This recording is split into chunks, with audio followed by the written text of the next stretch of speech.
remember going through my mental health challenges, just really in a dark spot, feeling anxious all the time and dealing with deep depression. And it wasn't until I went and talked to someone, when I went and talked to a therapist actually, where I was able to really connect the dots and free myself from that mental anguish. If you think you might be feeling depressed, stressed, anxious, or overwhelmed, today's sponsor, BetterHelp, is here to help you. BetterHelp offers licensed therapists who are trained to listen and help you. Talk to your therapist in a private online environment at your convenience. There's a broad range of expertise in BetterHelp's 20,000 plus therapist network that gives you access to help that may not be available in your area. You just fill out a questionnaire to help assess your specific needs, and then you get matched with the therapist in under 48 hours. Then you schedule your secure video and phone sessions. Plus, you can exchange unlimited messages, and everything you share is completely confidential. Get 10% off your first month of BetterHelp by going to betterhelp.com/CWWN. That's BetterHelp, BetterHelp.com/CWWN.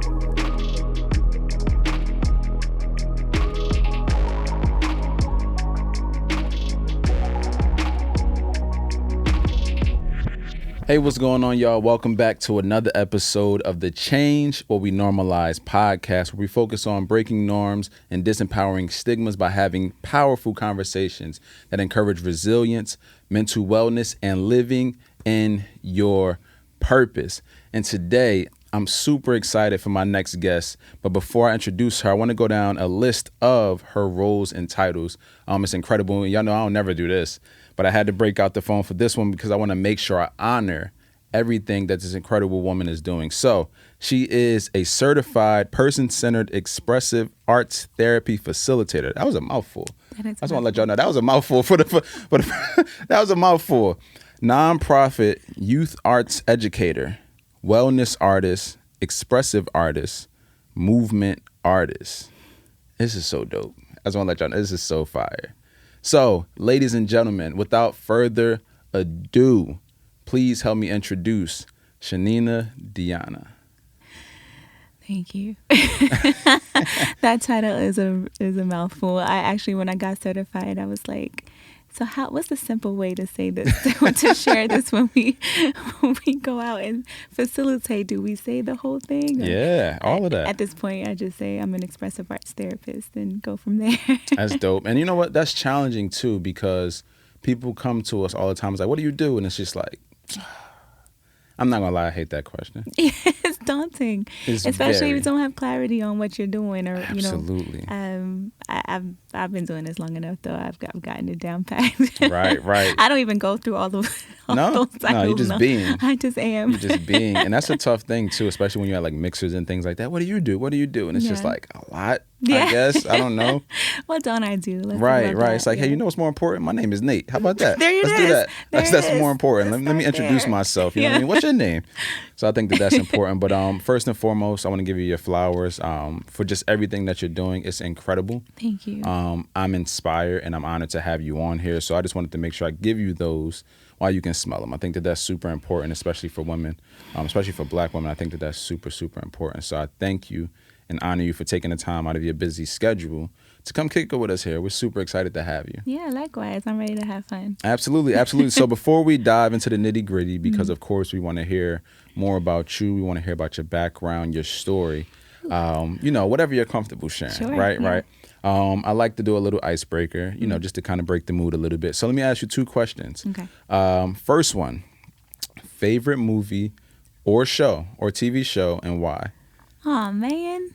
I don't watch a lot. Okay, so hold on. Okay, Martin is coming up first, so I'm just going to say Martin. Classic. Being a TV show. Classic. I love to laugh, and I'm really silly at heart. A lot of people don't know that until they get to know me.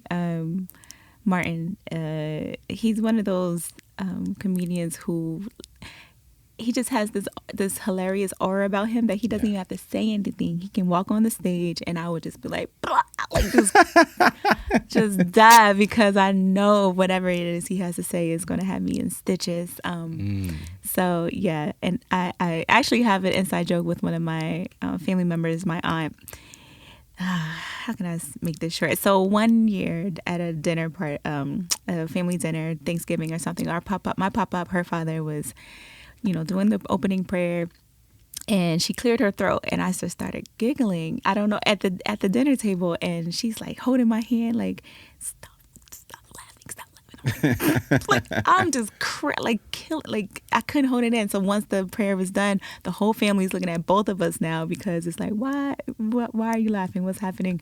And now it's been an inside joke for us for quite some time. It gets to the point where she can literally call me right now, not say a thing, clear her throat, and we are just cracking up for like 5 minutes. That's hilarious. It is. But I think I just love laughing. Me too. Yeah. Me too. It's funny you say that, because this morning, literally, I tweeted, inside jokes are the funniest thing ever. Mm-hmm.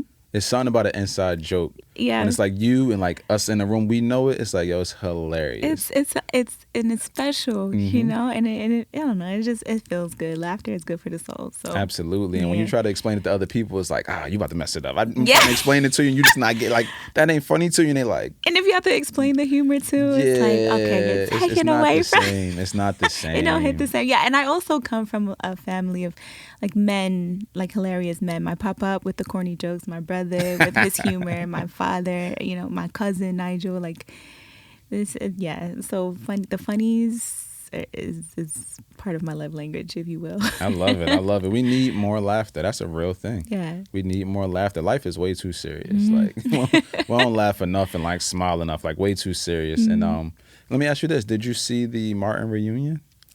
So I did not, actually. Ooh, you gotta watch it. I didn't watch it. It's good. And I ought to be ashamed of myself, because my brother, my creative brother, Chuck Styles, actually designed that reunion for the Martin cast. Yeah. So wow. I maybe because he was communicating with me like behind the scenes, what he was doing and all of that. I was like, I've already seen, but I didn't see the finished work. So I had to tap in.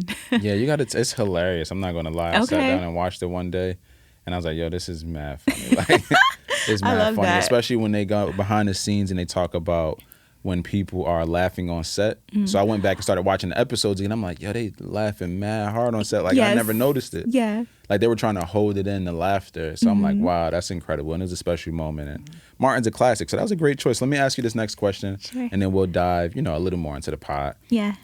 Favorite food and why? I'm such a foodie and I eat so much. I love Indian food.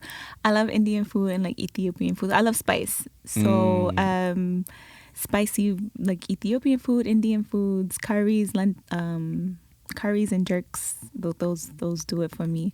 And I love avocado too. I love avocado. Yeah. So that kind of helps balance the spiciness of the dishes that I eat. But I eat so much too. I mean, I love so many different kinds of food. I feel like I'm gonna just run it down. So Mexican, Thai food, Vietnamese food, Ethiopian, Indian, Cubano. I just love food. Yeah, you got to plug me into some spots, because I come to Philly. Because like you said, I'm an hour away too. I'm down in Jersey, so okay. I'm closer to Atlantic City. Okay. So that's where I'm coming from down there. And it's like we got some good spots, but when I come here, I only know but so many places. I got you, I promise. You know what I mean? It's like somebody put me on, what was it? Will put me on a spot, and then there was somebody else put me on a spot called Hip City Veg, which is cool, but it's like vegan fast food. It is. You know I got you.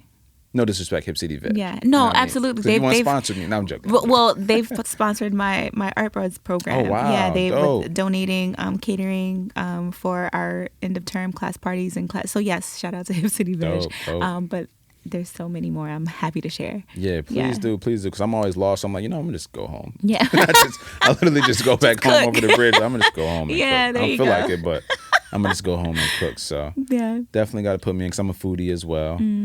Nourish is one of my top places to go to as a practicing vegan. It's in South Philly on 9th Street. I feel like that's the place Will told me about. Then Will is a good joint. That might be it. He did a really great that was a great one to reference. Yeah. I got to check them out. Yeah. Just solid, hearty, great portions for the prices that you pay. Like it's, and they have holistic everything there. So it's amazing. Philly has all of this stuff. Like, we don't have much back where I'm at, like closer down by the shore. Everything's like pizza, Chick-fil-A's and all of that stuff. Boardwalk food, funnel cakes. Finger foods, but after, if you've grown up there, after a while, it's like, I'm cool off the funnel cake now. I done ate them fried Oreos. Like, we got all of that stuff. It's amazing. I'm not knocking it, but for me, the way that I eat, it's like, I need to be closer up here because you guys have all of the different foods with the spices and different things. We have, vegan places down there, but again, it's like almost like a vegan fast food kind of. Sure. Come get your cheesesteak. It's like, I don't really want cheesesteak. Yeah. I want like some other food. So, we can go on and on about that. Yes, but, we can. I'm happy to share what I know. Yeah, we're definitely going to talk after this for sure. So let's jump into it a little bit. I'm a huge, I would say, quote person. So I love quotes. Whenever I hear something powerful that speaks to me, I write it down on my phone. I got like notes and notes and notes. I think even for the pre-form, there's something on there like, hey, what's the quote that you brung? So for me, a quote that I live by, because I'm a professional speaker. I travel the country speaking and motivating, inspiring, and things like that. I firmly believe that your story is about you, but it's not for you. It's for someone else. So with that being said, I want you to, take us back, as far as you want to go back, and kind of tell us the evolution of you. Tell us the highs and lows. How do we get to this point where you are now, where you're doing all of these incredible things? You're inspiring people. You're creating this amazing art. What were those infant stages? That's a great question. And all of that flashed. 11 years just flashed before my eyes. So when I first had my exhibition, Embryo, in Fishtown, I was still in school at the Art Institute when it was still up and running, studying graphic design. I was a senior then, but so you saw a lot of that influence in my work at the time. There was a lot of academic-based influence on the concepts and what I was presenting, but at the core, essentially the concept was always the same, wanting to heal through the arts. But I didn't come into any of this wanting to be or thinking. Carrying the intention to be an advocate of any kind or a wellness practitioner of any kind. I just knew that it was time for me to speak up about what I've been dealing with since I was, a child. And I knew that I found my voice, through creative expression, and I simply wanted to share that. So it was a very intimate, first experience. It was small, a lot of family and friends. It was out of pocket. I was from the muscle doing this, and it was the response from the people. Perfect strangers that encouraged the work, to where it is now. It was my first time finally sharing about, my experience with suicidal attempts and plans and depression and trichotillomania, which is pulling hair from the body to the point where you get like carpal tunnel, major depression, being hospitalized, and then, transitioning into more holistic measures for cognitive, behavioral, emotional healing and wellness and all of that. But again, I just simply wanted to share what I'd been dealing with. And then so, people pulling me to the side, hey, you encouraged me to pick up the pen again or pick up the camera again or pick up the paintbrush again to share my story. I remember one woman, there was two. So the one was overweight and, she tears in her eyes. Thank you, just giving me her thank you. And I she didn't give me much context, but I knew exactly what that thank you meant and how much weight that held. And another woman of the LGBTQ plus community, she was dealing with multiple sclerosis and she had never talked about it publicly. And I think she was a poet, and she said, you encouraged me to pick up the pen again and like share that part of my journey, because a lot of people and a lot of us a lot of times have this air of strength and courage, and we show up in these rooms and we're bold and we're light and it's amazing, but a lot of times those are the ones who need support the most, help the most, space the most to simply be and vulnerable. And so it was kind of like a light bulb struck off for me at that first Embryo exhibition. I did not intend for it to see 2, 3, 4, 5, 6, all the way up to 10. But it did. So the second one was inspired by me losing a child. I had a medically induced abortion by way of the pill, and I did that alone, and it was terrifying. And I share about it on my social media accounts. I confronted it through 2 pieces. The first one being Beloved, the second one also being entitled Beloved. The first one was a triptych, but also representing my former aesthetic, which was very saturated, bold colors, rich colors, saturated colors. And now, fast forward to, I think, last year, I revisited that conversation so that I could really just heal and do away with it. More of a neutral palette. You actually see me in the space where I passed the grapefruit sized blood clot, on the toilet, and I'm sitting on the toilet, and I have a piece of toilet paper kind of draped over my leg, that's written, "Forgive me, beloved," on. Wow. And beloved because I named my partner at the time, and even though we weren't together, we thought it was a girl, so I named her Beloved. And so on the tissue and the piece of tissue in the painting, it says "Forgive me, beloved," because so yeah, I so that happened in 2013, and that's 2000 in October 2012. March 2013 was coming up, and I said, okay, I need to deal with this. I because at the time I didn't have a chance to mourn, I didn't have the chance to cry, I didn't have the chance to really digest what I'd just done. As traumatic as it was, life just had to keep going. And I said, you know what, March is coming back around, which is my birth month, and that's when I would have an embryo exhibition for 10 consecutive years every year in March, just sharing lessons learned prior to my next birthday through this exhibition. And I said, okay, the second one is going to happen. And it, again, the snowball effect, it just continued to create making spaces for other people to share their stories, and gave me space to finally speak up and tell my own. Yeah. Wow, it's so much to unpack, and just your boldness, your bravery, your courage to do that. I can see how that's inspiring to so many other women who don't feel like they have an outlet or anyone to talk to, or they feel alone. So that's super, super important. What was the switch in your mind? Because for a lot of people, they stay in those dark places. Sure. I know because I was in that dark place when I was going through my episodes and, having suicidal ideations and things like that. And I remember what the switch was for me. But a lot of people that I know don't get to that point where they make that switch and they decide, you know what, I love myself enough to make this change. So what did that look like for you? The first thing that comes to mind is 3 simple words: I need help. And that was when I was in my 20s. That's so important. I want to say early 20s.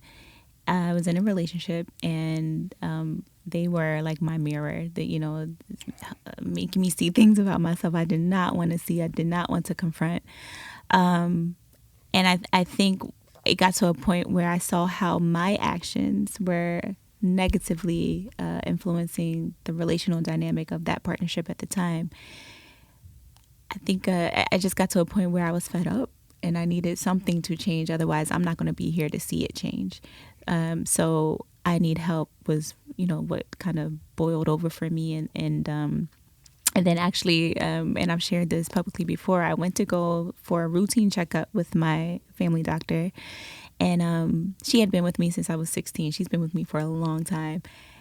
She's never asked me questions about my behavioral health, my mental health before. But this particular visit, she decided to ask. And I had just said I need help prior to that visit. Wow. Yeah. And when she asked me, she's like, have you been feeling depressed? Have you been? And it's just her and I in a small, intimate, the doctor's room. Right. And I looked around like, who you been talking to? Who said something to like, you? Am I wearing something on my face? And I was terrified because now I'm exposed. Now I feel like, oh man, I have to share now. But I also trust her, and I said, you know what, this is it. This is my chance to say what I need to say. So it just poured out as if she was the therapist. She's not a therapist. She's a medical doctor. She called all of it. Physician. She's a physician, but I said, "What? You're giving me space?" So I just poured it all out, and she's so graceful. She just sat there and let me say what I needed to say. And then by the end of it all, she did my checkup. She did the thing, and she also referred me to one of her colleagues, who was an actual therapist. And I went on from there. I went to go see them, and I was scared straight actually into the whole hospitalization process and all of that. Wow. Because when I saw her colleague, I filled out the questionnaire and answered all her questions as thoroughly as I possibly could. But the one thing that was like the biggest red flags for her was that I had recently had a suicidal attempt with a plan. And she said, okay, we need to admit you. Like by law, I have to, offer you the option to be admitted. And I said yes. Like I said yes. And so I went to the Belmont Behavioral Health Hospital and was admitted there. And they actually didn't have any more 201 bedding. First of all, they admitted me at like 1 a.m., which was terrifying because they're taking my shoelaces and my turban off my head. Anything that could be a danger to me, they're taking all these things off in a cold room at 1 o'clock in the morning at this behavioral hospital. Again, I'm scared straight. This is my first time doing any of this.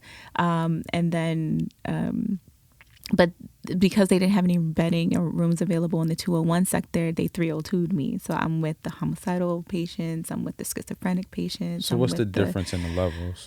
So when you're voluntarily admitted, that's exactly what it is. Okay. You're going on your own cognizance, and involuntarily 302'd.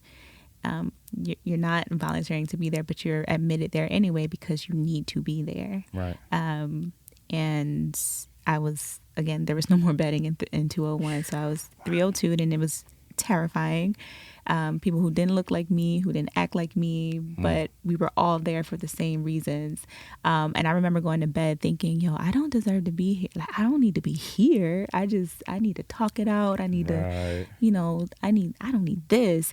And then the next day we had an occupational therapist come and do like a group session with us. I think we had therapeutic Jenga. And we were all in the space together, sharing the space, healing in that space, talking things through. And I said, okay, I do deserve to be here. Like, I do need to be here, rather.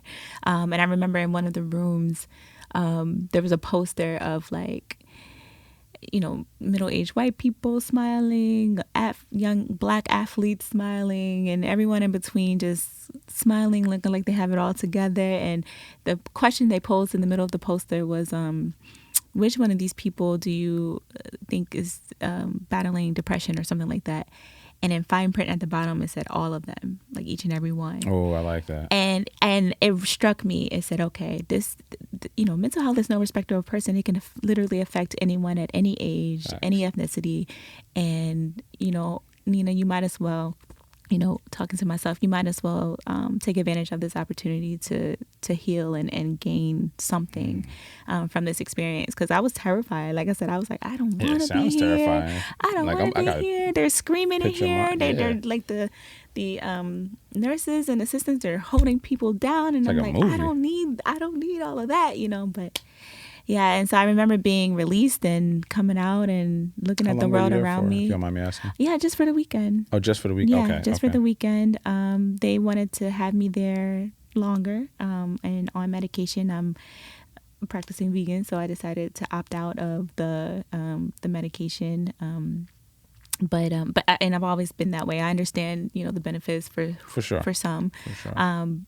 Personally, I just didn't want to. And I also didn't want to stay there longer so that they could pump me with, medications. Right. So I took what I needed from that experience and decided to make it a consistent practice to have a therapist. So now I have one, and I've been with her for 4 years. It'll be 4 years this September. Yeah, and I thought she'd be a woman of color, but she's like a hippie white lady, and she's great. Whatever works. She's amazing. Works. She's amazing. But yeah. I done forgot the original question, but no. This is good. This is good. I'm tuned in. Oh God, this is incredible. One, just because of the experience, but there's something that I'm hearing is almost like this resilient mindset, and you have that. Has that always been like this thing? Because even with you going in, you got to a point where you was like, I'm gonna make the most of this. No, my resilience was that was a learned behavior. Like I didn't carry that with me growing up. But I didn't have that language growing up either. Right. So you're brave, Yeah. you're courageous, you're resilient, you're persevering. I didn't learn that until my adulthood, which I'm grateful for. But For sure. yeah, that's rooted in the experience that kind of guided me to those spaces. Right. Yeah. So would you say you were more of like an introverted, I guess, child growing up? No.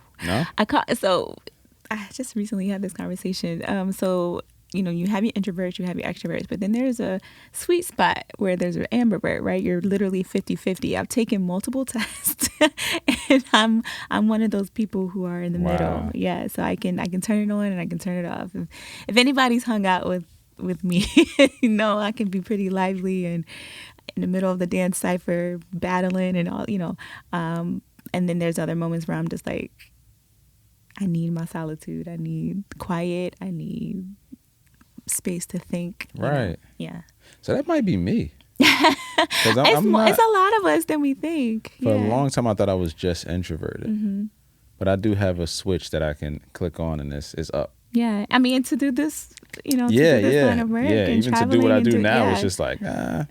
But at the same time, I'm like, I'm cool. At the same time, if like there's nobody here, it's like, I'm cool. Sure. Like I'm chilling. Like yeah. I don't need all that. But at the same time, it's like I love the company of people as well. So yeah, you might have just helped me recognize something. Look to be honest, that ambivert. I'm talking about clarity. Yeah, I needed that. Yeah. That's what's up. So, I want to shift gears a little bit because obviously you're an artist, you're creative, and I definitely don't want to limit that because you do so many different things. You're like multifaceted.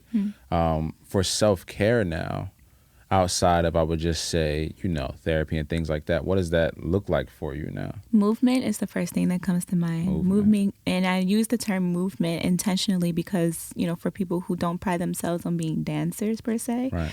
I always joke about if you feel like you need to break out into a robot, that's okay. If there's no right or wrong way to express yourself through movement, and that's if you're able, right? And I'm thinking about my father who's paraplegic.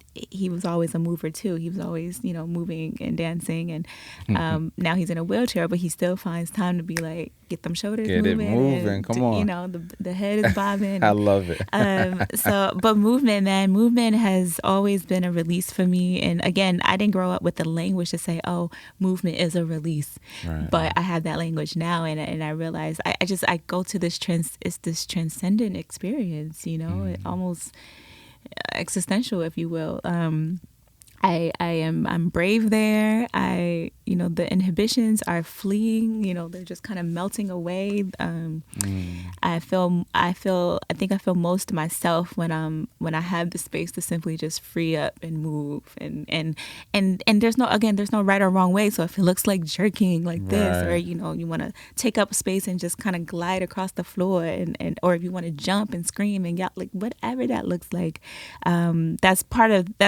of what healing looks like for me, tapping into the movement, but of course painting and drawing and any form of creative expression, writing, poetry, or whatever the case is, and of course my line of work now being a certified practitioner, facilitating these expressive arts healing sessions for young Black girls or the BIPOC community. I just did a really beautiful partnership with the Barnes Foundation where we offered my sessions for 4 weeks in the West Philly area between Malcolm X Park and the Urban Art Gallery. Free expressive arts healing sessions. They provided all of the materials that I needed to facilitate and just create this really beautiful experience and making it accessible to our community. So yeah, it's part of what I mean. Like you mentioned earlier, spending time in nature, really grounding myself, and water. I'm a Pisces, so being near the water is also very therapeutic for me as well. Yeah. So you come down to the shore. You gotta come down to the shore. Sure. I gotta take y'all around. Yeah. Get y'all some food. I'll find some decent spots for it. Yeah. Some decent spots that'd be just fitting for y'all. But y'all should definitely come check the shore out while the weather's nice. It's definitely a vibe. And I heard you say movement. So it's two things. movement. Then I want to talk more about the work that you do right now. So I'm a big like personal development study kind of guy, and I was reading Tony Robbins' book. I think it's called Awaken the Giant Within. And it's talking about how to change your emotional state and all these different things. But the first thing he says is changing your state through movement. And I was like, okay. So as soon as you said movement, I said, okay, that's confirmation. Yeah. For sure. Because he was saying like just to get out of the state that you're in, you have to get moving. Yeah. So first thing in the morning is like finding some level of like movement and trying to get and going. I'm just like, man, that's so true. Because I've started to practice that. So to hear you say it, I'm just like, okay, that's confirmation. Like you move to kind of change your state around, whatever it looks like to you. Yes. You know what I mean? It doesn't have to be whatever anybody else is doing, but it's like just move. Yeah. And that's powerful. So I just wanted to like confirm that because that literally popped in my head. As soon as you said movement, I said, oh, Tony Robbins. He definitely said that. Thank you. I have to look into that. I Yeah. also, with movement, just to piggyback off that, it also, I think, helps hold me accountable too, like being proactive about my healing, moving. When I do these sessions, these expressive arts healing sessions, movement is usually a part of the session. And I call it movement offerings, right? So what it looks like is I'll play a tune, I'll play a song, and just simply encourage them to kind of move. And I keep looking at your laptop here with this screensaver. It's just like a bunch of colors just flowing and moving. But that's what I encourage. There's no rhyme or reason to it. It's just flowing. Yeah. Whatever that looks like to you. And it's going to look unique between each individual. And one of the, I guess you can say, choreographed movement offerings that I guide is, so I'll simply encourage, like we raise our hands. Well, we first start with the self. One hand resting on the heart space, one on the belly space, just like coming that. back to the self.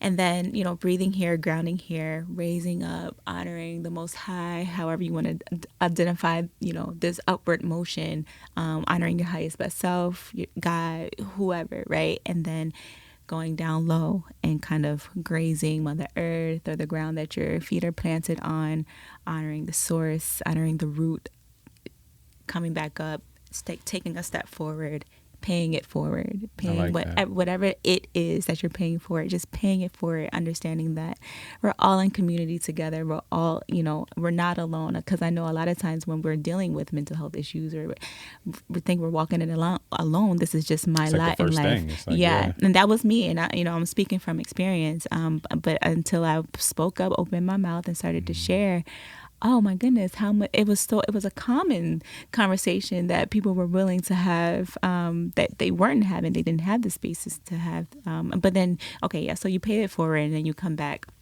After all of that, you come back to the self. And that's part of what like a movement offering looks like within my expressive arts healing sessions, being proactive, being proactive about your healing and how you show up in the world around you, how you respond to the world around you.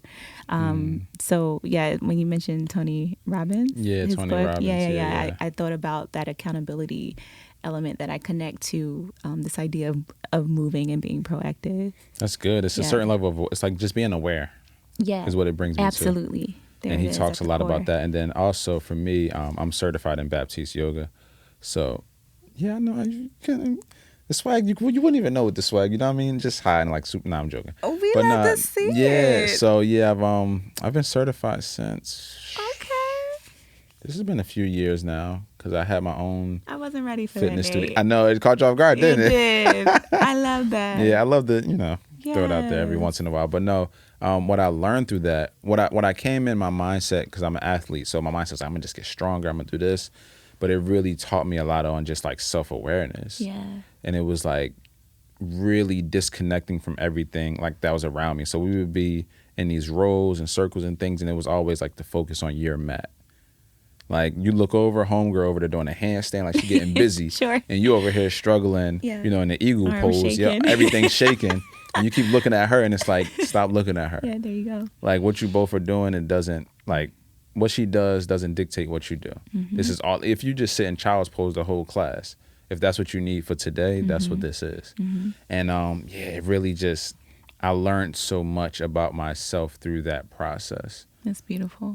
Just my focus on the things that I was focusing on and just really being aware of like, what does Nate need right now? Mm-hmm. So as I hear you talk about all of these different things, I'm like, man, that's so powerful because these are the things that we aren't taught in school.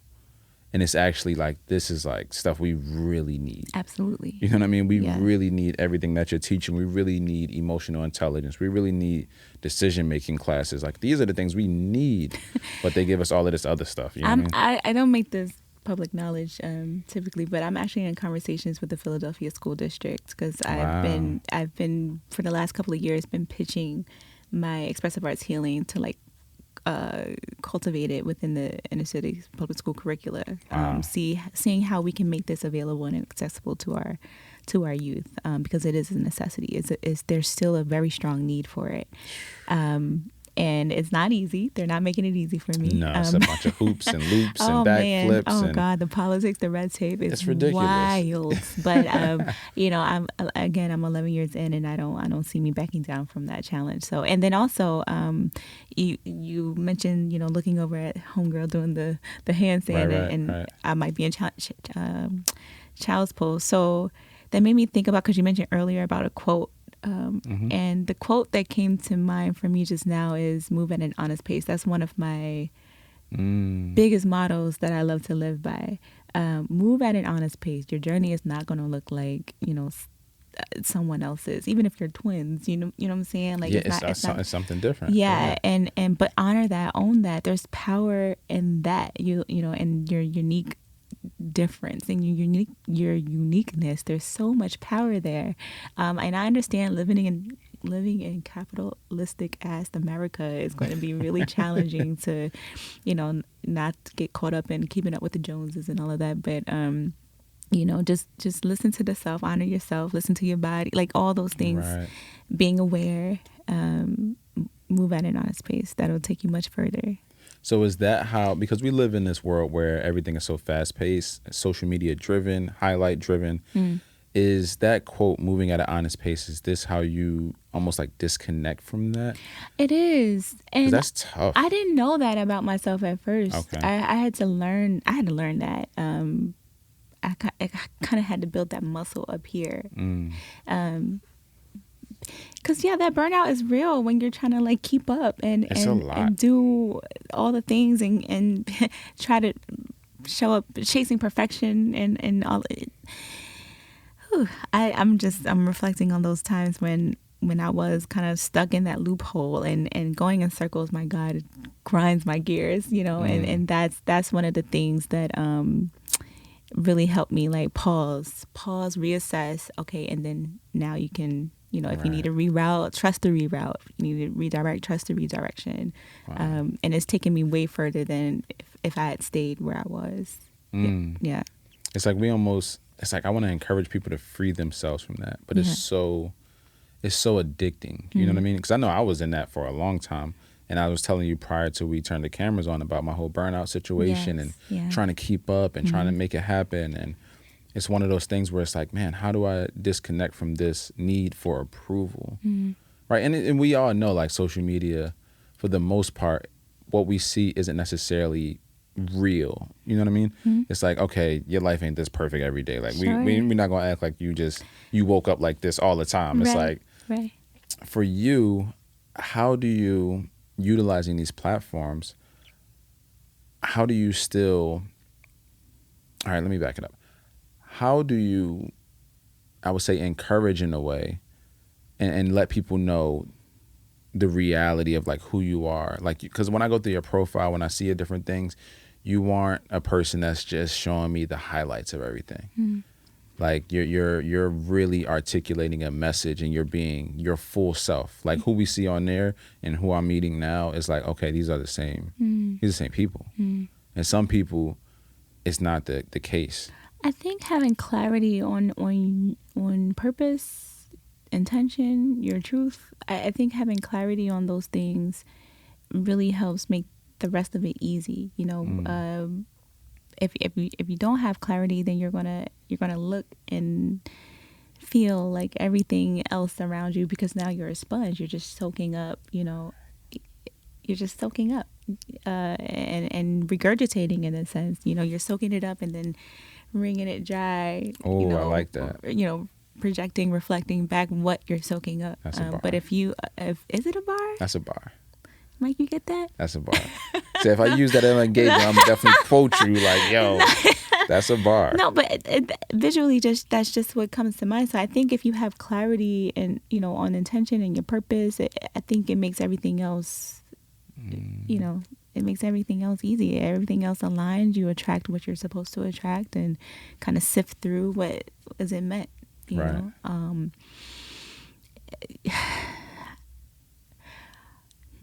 I remember at one point I was encouraged, you should do pop art. You should do paintings of celebrities. You should.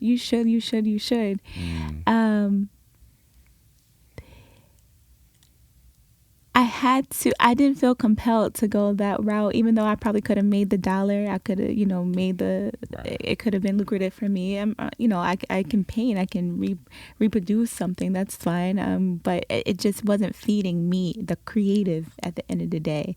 And if if I'm going to produce, if I'm going to be creative, be a creator, it has to come from a real place. It has to come from an honest place. It has to come from truth. And, while I've had the opportunities to kind of play the game, it's just I'm just one of them ones who who couldn't finesse the system, who decided to just stick to what I know, my truth, move at an honest pace, and continue to make a positive impact and influence on the people I'm meant to do that for. And I think that's also another thing that a lot of us are still kind of navigating and realizing we're not for some of us aren't for everybody, and that's okay. You find your people, cool. You find your people, you cater to them, and it's a beautiful community there. You doesn't can thrive make you a bad there. person. Yeah. Or any less capable, it doesn't make you inadequate just because you're not, engaging with the Nirvana crew, right? But you're engaging with the Jay-Z crew, and that's great, You know what I mean? That's your squad, and that's cool. And they need that. Yeah, that's beautiful. You are what someone needs. You just got to find those people. That's good. You are what someone. I say something very similar. It's you're an answer to someone's prayer. I firmly believe that, and not to quote Tony Robbins again. I feel like I'm quoting a lot of Tony. Shout out to Tony Robbins. He said, success without fulfillment is the ultimate failure. And as I'm thinking about what you're saying, it's like, I can get the dollar. That's not a problem. But there's a certain level of fulfillment that's not there if I do that. And a lot of times, especially as creatives, we take the dollar, and I get it. Starving artists, we always hear about that and different things. And you gotta make your money. But there's something about that fulfillment. And I believe that when you are focused on that part, God kind of opens the doors for everything else. You'll be taken care of. But a lot of times people fall for the trick where they chase the money, and then they get so far away from the calling. It's just, it's no connect. So even when you get the money, it's kind of like. Yeah. I think when you, also to your point, when you understand, when you realize your why and you can hone in on it. Super important. Yeah. Everything else kind of, works itself out, hands itself out for important. you. Yeah. I love that. So I want to switch gears just a little bit because I want to hear more about you and going back to school. That's lit. Thank you. So I want to deep dive into that really quick. Explain to us first and foremost, where you'll be going, and then just kind of give us the background on that. Oh, okay. So I recently got accepted to Temple University's art therapy program. Hold on. Can we clap that up? I just want to show some love to that. Okay. All right. Thank you. Bring it back. Thank you. And so after 10 years, I decided to go back and get that degree. Honestly, to just help propel the work that I've already been doing for the last 11 years forward. And I realized, I'm starting to realize in certain spaces, they're looking for that piece of paper that says, you're qualified to do what you're doing. So, and I think it will only help strengthen my stride in what I'm doing as well. Like, gaining a new network, a stronger network between professors, my peer, college students. I actually went to it's kind of like an open house for new students, transfer students, and my work preceded me. They were just like, "Yeah, we're so honored to have you in this That's program." And I said, "Whoa, like like this is." I'm so excited too, because I love being a student. I love learning. I love opportunities to grow and expand and invite innovation and ingenuity into what I'm doing. And I feel like Temple having a specific art therapy program being Right. directly in alignment with what I'm doing as a expressive arts therapy facilitator, it just made sense. And I think, fast forward to who and where I am today, with the clarity that I have, I'm just really looking forward to. I'm just excited to just get the most out of this experience, because Yeah. 11 years ago, man, I was a young, ignorant young woman. But I know better now. You know better, you do better. These are facts. This is where I These am are now, and I'm facts. excited, and I'm due to start this month for the fall term. Nice. So we'll see where that goes. I'm excited about that. I'm Thank excited. you. And you're exactly where you need to be. Yeah, I trust that. Right. Moving at an honest pace. Moving at an honest Yeah, pace. yeah. And I guess just on the subject of school, I remember when I went back. Quick background, I went to 5 different colleges. I don't recommend it. I had a Same. whole story behind it. There was a lot going on. Yeah. But long story short, when I finally went back to like finish off, and I was at Rowan University, I was just a different person in the classroom. So I was just like, you see freshmen walking around campus and sophomore, and people doing their thing. And I'm just like, I'm so laser focused because of the experiences that I had and just the maturity level, and I know what I want. I got the clarity of it. Yeah. It just made for a way different experience than when I first went off to school, and I was just young and naive and just, just all messed up in the head. So it was powerful. So I know for you, going back into the classroom and going back and learning, it's just different. Yeah. It's going to be different, but it's going to be a beautiful thing. And as great as it is for you to be going there to get these, to get this education, it's going to be powerful for the program to have you there. That's what I'm hearing. I think that. Yeah, and I'm grateful for that too, because again, Temple is it's Oh, such a for sure. respected, Yeah. vetted institution, you Right. know, and so I'm like, what, I'm gonna be an influence on this school? Are you kidding me? But I'm just really grateful for the opportunity to be accepted, and to start already the growing relationships with like my professors and all the advisors, and getting the most out of the opportunity. This will be my 5th school, so I know Right. I know what that looks like. Right, I know what it's that different. student loan debt looks like. I know. Listen, I was struck. That's why it took me so long to go back. It's different, yeah. yeah, it's a little different, but again, I'm so very clear about. I think what's sustaining me on my journey going back to school is that I'm so clear about what I want to do with the degree, with the piece of paper that says, Right. It's not just like, hey, let's graduate and take the photos. Like, no, I have a Right. clear plan. What I'm about to do with very it. clear. Even while I'm in school, what I'll continue to do, and the things that will kind of evolve while I'm there. I love it. I love Yeah. it. I'm excited for you. Like, Thank I'm hyped you. to see the process. I know, I'll be a I student love again. the process and the journey. So, Yeah. as we begin to kind of, land the plane and close a little bit, I want to hear more about, what's your next few plans? Like, what does that look like for you? What are the next steps? I know you're going back to school. Yeah. Is there anything else? Well, I am still open to partnerships. So I just wrapped one up, like I mentioned earlier, with the Barnes Foundation. I'm talking with, man, you're getting all the inside scoop early. I appreciate Goodness. it. I appreciate it. All right. So the African American Museum, they're talking with me, inviting me to do an exhibition. I think we're looking at early spring 2023, where I'll also be offering my expressive arts healing, making it sessions, making it accessible and available there during my exhibition. So that's coming up. That's in the works. I just got invited to do Art Basel in Miami this year. So I Wow. might be doing a performance That's huge. piece, and thank you. And in collaboration with a sculptor from New York, Tonda Francis, who's incredible.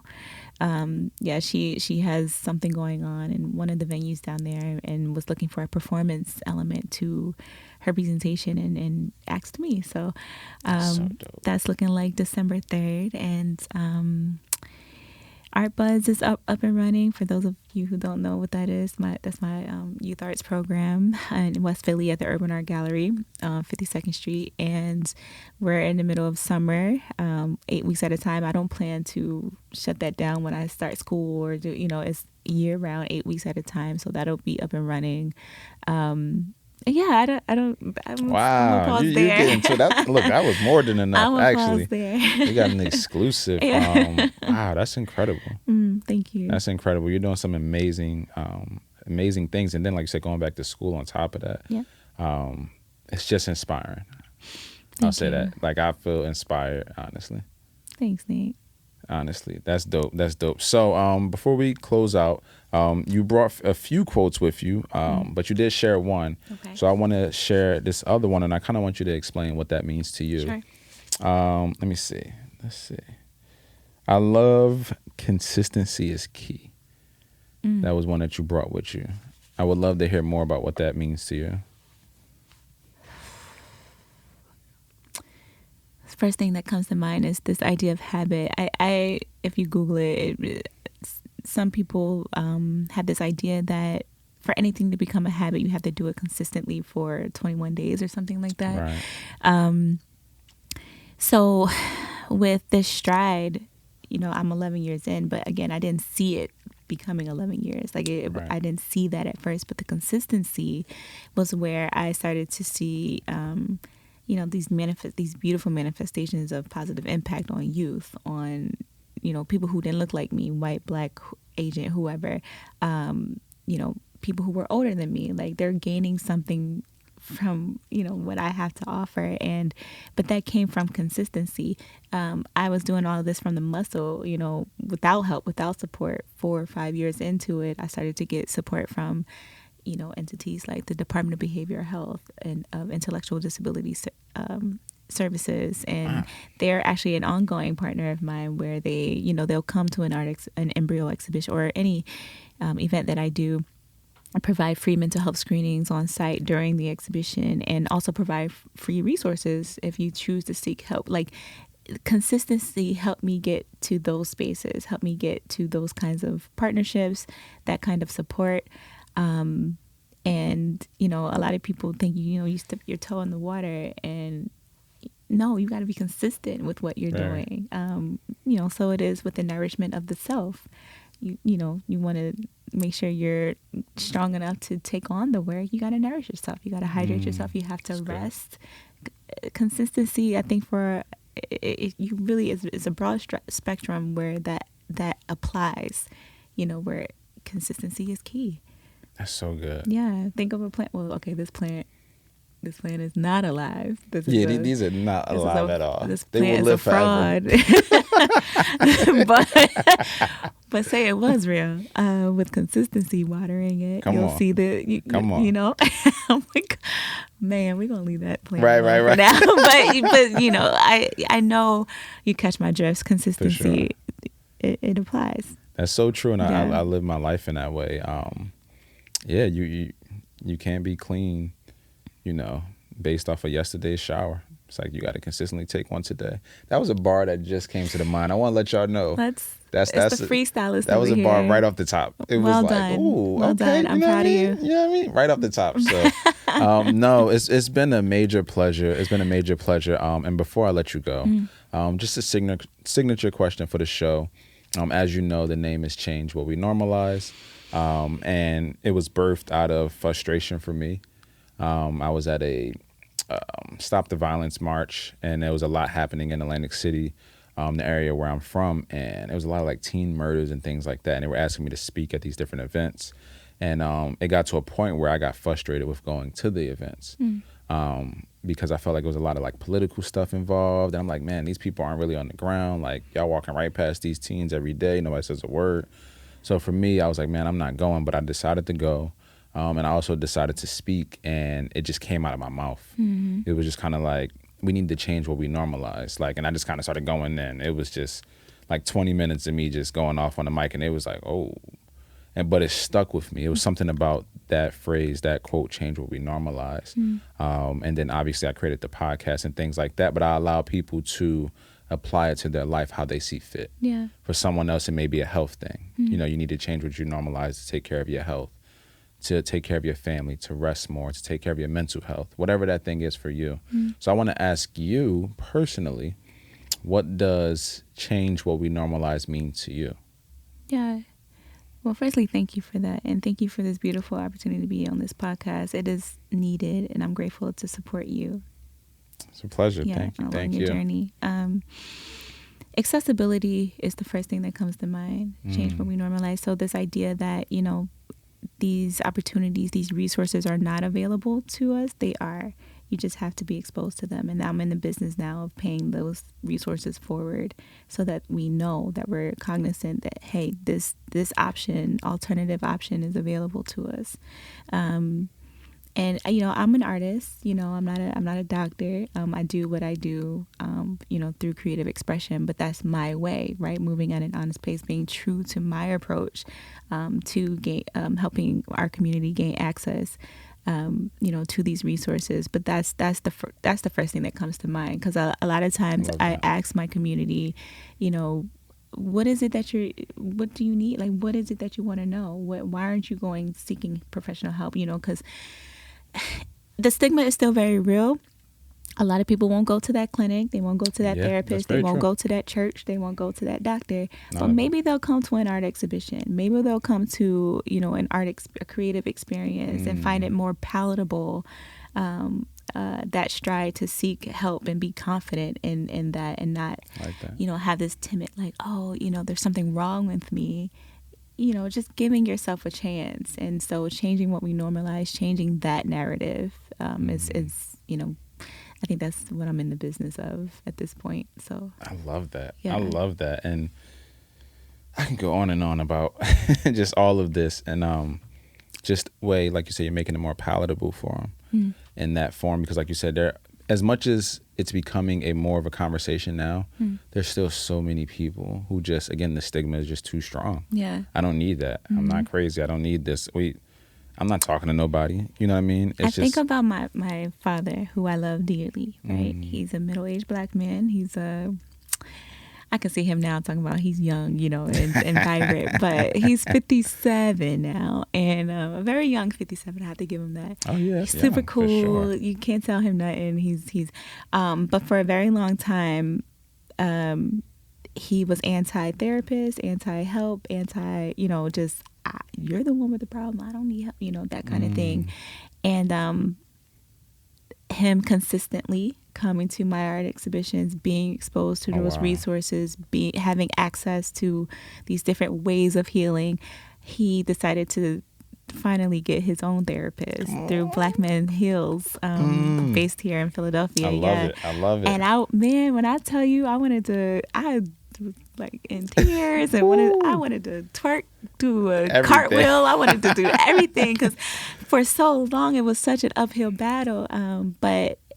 But I know that to be the narrative for a lot of our Black men and a lot of us in our Black and brown communities. For sure. That stigma is so real that if you mention therapy, you know, it's like, oh, there's something wrong with me, and you want me to trust somebody else with me, you know. And I know that's a huge feat, but I'm really proud of my father and you know, men like him, people like him rather, who make it a point to, you know, to kind of just take control back of their own personal narratives and seek the help that they need. And again, I'm just really grateful to be in a position to offer that, you know, through these creative experiences, through, you know, as an artist. It's humbly rewarding, and I'm really grateful. That's beautiful. Yeah. And it's something about being bold and taking that control and really getting the help you need that almost gives someone else permission. Not that they needed permission. Sure.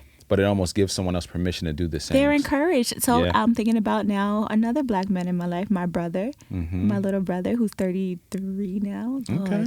Yeah, he's 33 now. And not that he was anti, you know, go seek help, but he had never had that language, right, and vocabulary to feel the need to seek it. And he was part of I had a short film. I presented my first short film in partnership with LifeWater last summer, and I think that was what you saw. Yeah, it was dope. Thank you. And that was his first time being vocal and sharing publicly, you know, his own journey as far as his mental health was concerned, which was such a big deal because this is my bloodline, you know. Right. This is my Black brother who never had this opportunity before, but because I made this, granted him access to this space that was accessible and palatable, like he could identify with the space that I was creating for him. It wasn't like this rigid you know, doctor space. You know, it was his big sister doing a short film on mental health with all these other creatives. He's a creative as well. He felt more comfortable speaking up and sharing, you know. That's so dope. Yeah, man, I think that's where you know, my impact kind of takes root, is making unique spaces for people to show up for themselves. I love that. Yeah. I'm super inspired. I'm gonna be honest. I'm so inspired. Thank you.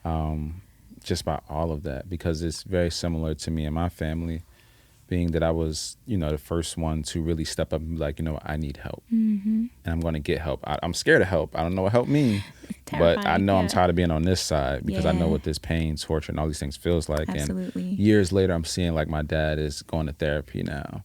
My mom's looking for a therapist. My brother, my like it's wild to see, but it's like, man, somebody has to break through. Yeah. And then we can all start to come in slowly when we feel ready. So that's beautiful. That's beautiful. Thank you. Man, this conversation has been extremely powerful.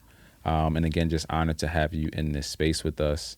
And just in the spirit of change what we normalize, we're just going to close out, quick prayer. Okay. I'm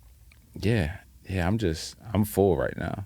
I'm full. So this conversation can go on and on. I was about to say we can definitely go on and on, but I want to honor your time. Sure. So we're just going to close out in prayer and just, Father God, we thank you first and foremost for this beautiful day, this opportunity to just come here and converse with just like-minded individuals looking to build up others, looking to empower others, looking to inspire others through the gifts you've given us, the testimonies that we have, and just our experiences.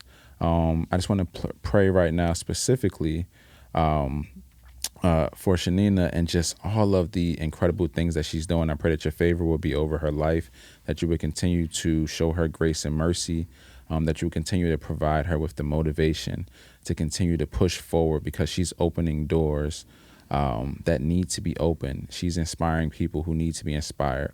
And she's just being relevant in a way where others aren't feeling lonely. And it's just so needed in this age that we're in when everyone's walking around with the perfect image. And we just need more people who are willing to be transparent and vulnerable and just really encourage others. So I thank you for her. I pray that she has an incredible time with school moving forward, that she will build the relationships that she needs to build, that you will provide her with the resources that she needs to go to that next level. And would you continue to honor her process? I pray that she has safe travels leaving here, as well as everyone else in the studio right now. And we thank you again that we have the opportunity to just breathe, inhale, exhale, and just love and just smile and just be grateful for all that you've blessed us with and all that you've brought us through. And it's in your name we pray. Amen. Thank you. Amen. Amen. So, everyone, this has been another episode of the Change What We Normalize podcast with my incredible, amazing guests right here.